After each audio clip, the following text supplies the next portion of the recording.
Kidnapping? Harvey's expression twitched. What he fears most is that Shoud is kidnapped. So he couldn't help thinking in his heart, how'd I say I am also one of the veteran-level masters of the Sioux family? This time I personally came to Oru's Hill to protect the second son. If he is really kidnapped silently under my nose, then where to put this old face?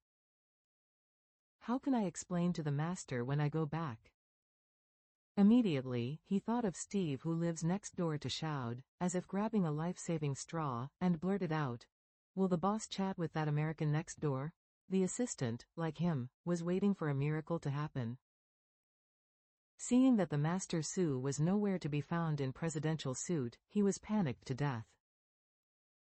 Hearing this, his eyes immediately brightened and he blurted out excitedly, "It is possible, really possible." After speaking, immediately turned around and ran out. Others hurriedly followed. As a result, when he rang the doorbell in the next room, there was still no response. The people who were still holding a glimmer of hope immediately sank their hearts to the bottom. Everyone looked at Elder Harvey, waiting for him to make an idea. Harvey usually has a calm and unpredictable expression on his face, and his expression at this time is exactly the same as when his father died when he was 18 years old. With a dark face, he kicked Stephen's door open and rushed in with everyone, only to find that Stephen, like Shoud, had also evaporated. Harvey was like a dog, smelling here, looking there, and groping around for a long time, but didn't find any valuable clues.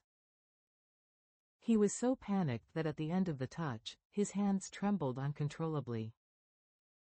Finally, he sat down on the ground and said with a gray face, "Quick, call the master to report.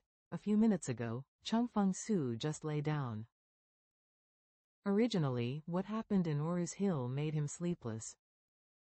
In particular, the whereabouts of Leona and Ziyu are unaccounted for, making him always worried about the incident.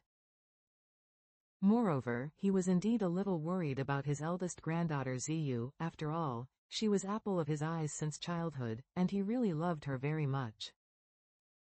However, as the Sioux family gradually took control of public opinion, his inner worries eased a lot. Although he was still a little worried about Ziyu, he later thought about it carefully. Ziyu and Leona got into the car together, had a car accident together, and disappeared together. If he hoped that Leona would die, Ziyu would certainly not escape death. If he hoped that Ziyu will survive, then Leona will probably survive too.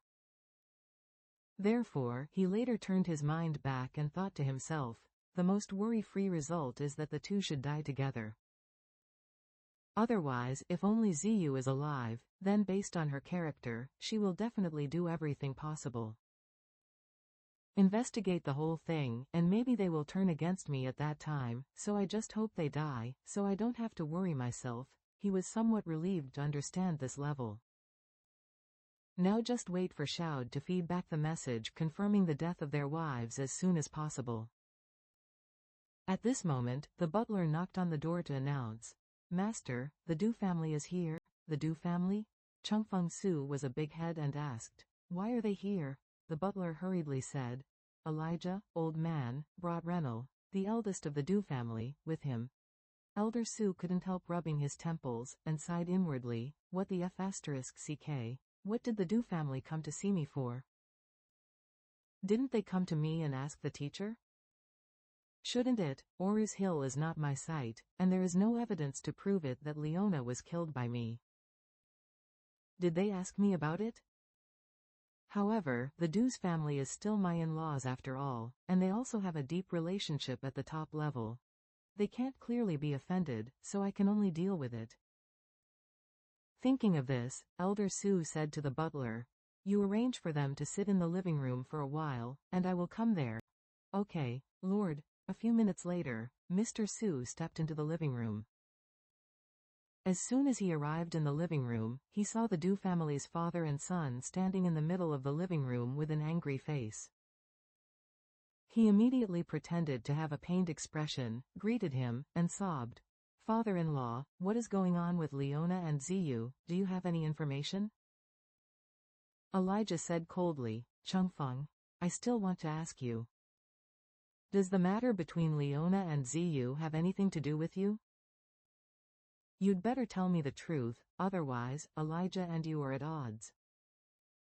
Me? Grandpa Su pointed to his nose and said with a heartache. Leona is my daughter-in-law, and Ziyu is my granddaughter. How could I hurt them?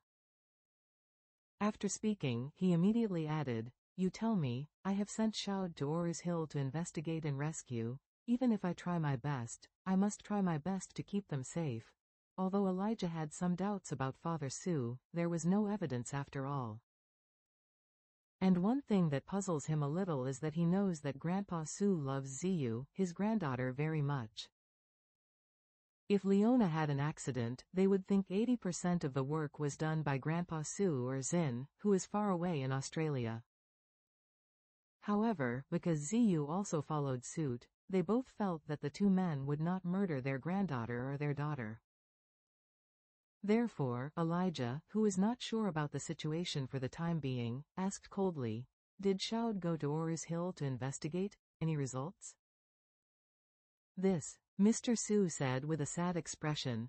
I haven't received any clear feedback yet. He just told me that he has asked people to search the hospital in Oruz Hill, but they didn't find any lead.